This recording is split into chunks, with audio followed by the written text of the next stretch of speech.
So I wanted to share my thoughts on this, right? Um, you guys know that I'm a huge LaVar Ball fan. I'm a huge fan of his sons. And like I said, ever since I found out about his son and what he's been doing, Big Baller Brand and raising his kids, and his oldest son Lonzo Ball is a top 2 pick of the NBA draft. His other son LiAngelo is committed to UCLA. He'll be starting next year, and his son LaMelo is a 15-year-old phenom, which I've never seen so much pressure, so much not pressure, but so much hype around a 15-year-old, right? Did you imagine like a 15-year-old Kobe, LeBron, Steph Curry, and there was footage of them on social media? Do you know the amount of damn criticism and stuff like that? Because people are already talking about LaMelo's overrated and he's trash. The kid is 15 years old. He's a teenager, a child, but yet people are talking about he's overrated, et cetera, et cetera. But yet you don't want to talk about Michael Jordan when he was 15 because he was straight trash at 15. And Michael Jordan was beyond garbage. He couldn't even make his high school varsity team. All right. Same thing with people like Steph Curry. Terrible in high school. All right. So this kid LaMelo is very talented, and all he has to do is just work on his defense. He has so much upside to correct. And again, I really commend LaVar Ball and his sons for just being great, just kids as far as what I'm seeing right now. Great kids and young men. I just wish them nothing but the best. But anyway, family, I want to talk about these comments that LaVar Ball recently made about the white guy's comment. Let me say it straight off the bat. He mentioned about his son, Lonzo Ball, who lost in the Sweet 16 to Kentucky. Right? And I'm going to read to you the quote down here. What LaVar Ball said. He said, quote, "Realistically, you can't win no championships with 3 white guys because the foot speed is too slow. I told Lonzo one of these games you might need to go for 30 or 40 points. It turned out that was the one game. Then once they get to the Elite 8, they're right there." All right.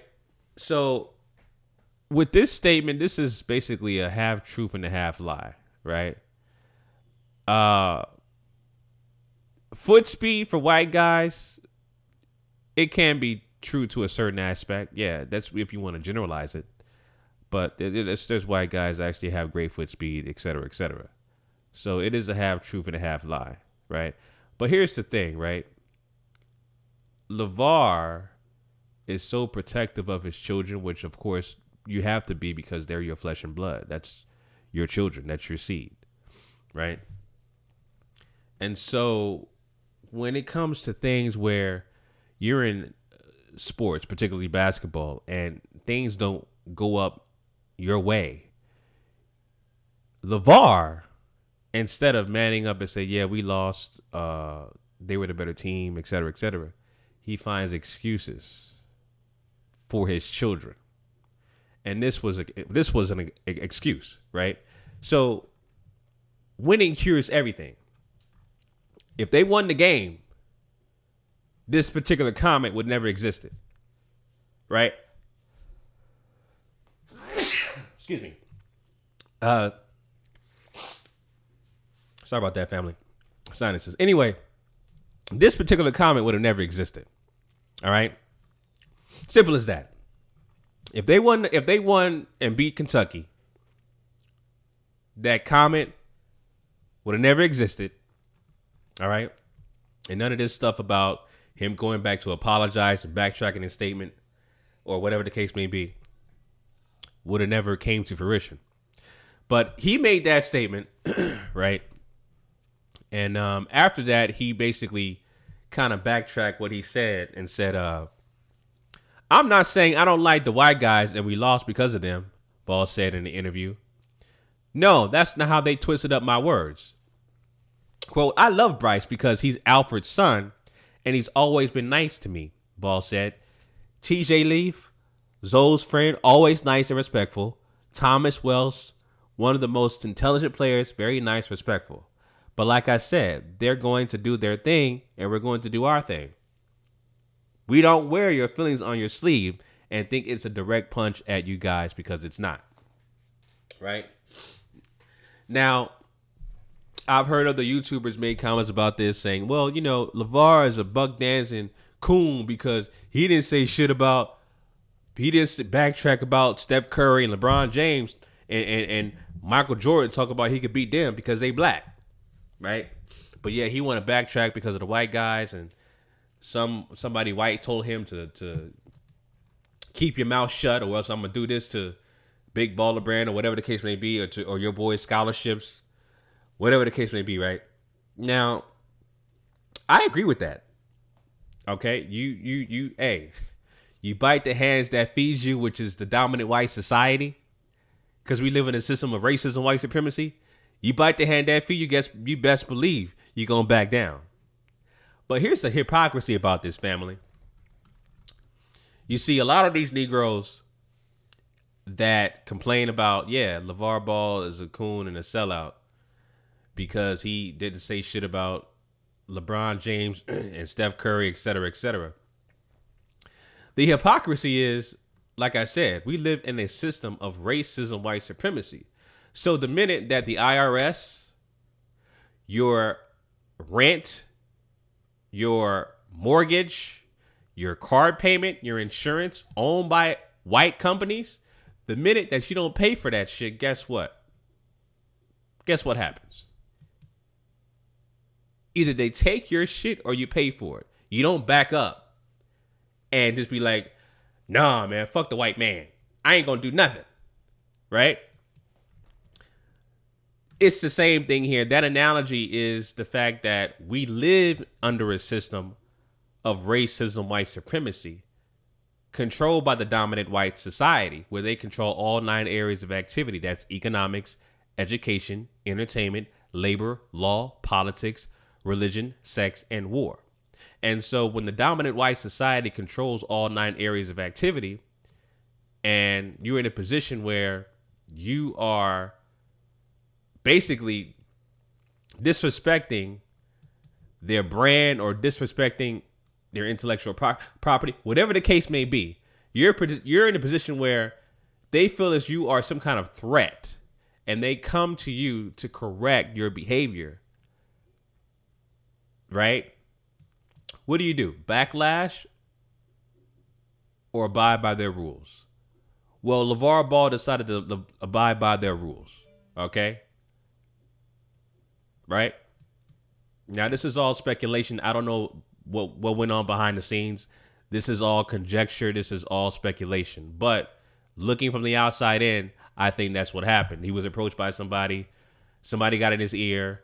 You know, he's getting a lot of pub because of his kids and everything else. Rightfully so, because his kids are talented. You know, he has a reality show coming up, and I heard about a documentary, et cetera, et cetera. So he doesn't want to mess up that money. These particular production companies, et cetera, that are white owned, he does not want that money to be messed up. That's why he corrected himself. But like I said, everybody else talking about he's a sellout, he's a hypocrite. We still live in a system of racism, white supremacy. None of you Negroes have collectively challenged that to make sure that racism, white supremacy is replaced with a system of justice. All right? Now, I'm playing my part, but collectively as a group, black people are just not doing that. That's the hypocrisy right there. All right? Now, you know, I'm not saying no names of anybody. I'm just speaking in a generalities perspective. All right? In a general's perspective. That's what I'm talking about. All right? So, like I said, family, I'm still a huge fan of LaVar Ball. I did happen to disagree with this comment. I was a half true, half lie, if you will, about the white guys. But he cleaned up his statement because of the fact that he doesn't want to mess up his endorsement money. His money for his reality shows is coming up. His documentary, all of the publicity he's getting for his kids. He does not want to mess that up. So he had to backtrack, if you will, and say his words got twisted up so he can be in fair shake with, the people who are trying to invest in his family. All right. And again, that's what, if you were opposed to that, you will be opposed to the IRS.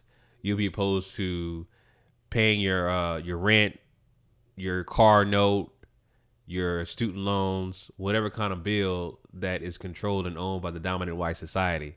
You're still doing all that stuff. That's the hypocrisy right there. You see what I'm saying? You see how this is operating right here, family?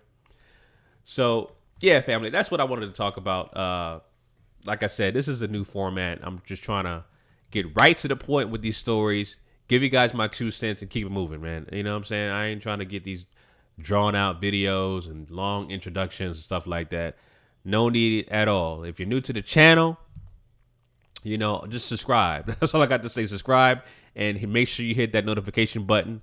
All right. My social media is down in the description. Follow me on Instagram and Twitter at The Black Separatist. Everything else will be down in the description as well. Also, make sure you guys donate to my PayPal. I'll be coming up with an upcoming documentary about the black family structure. All right. All of my information is down below in the description. All right. All right, family. So until next time, Chauncey, a.k.a. The Black Separatist, signing out. Peace.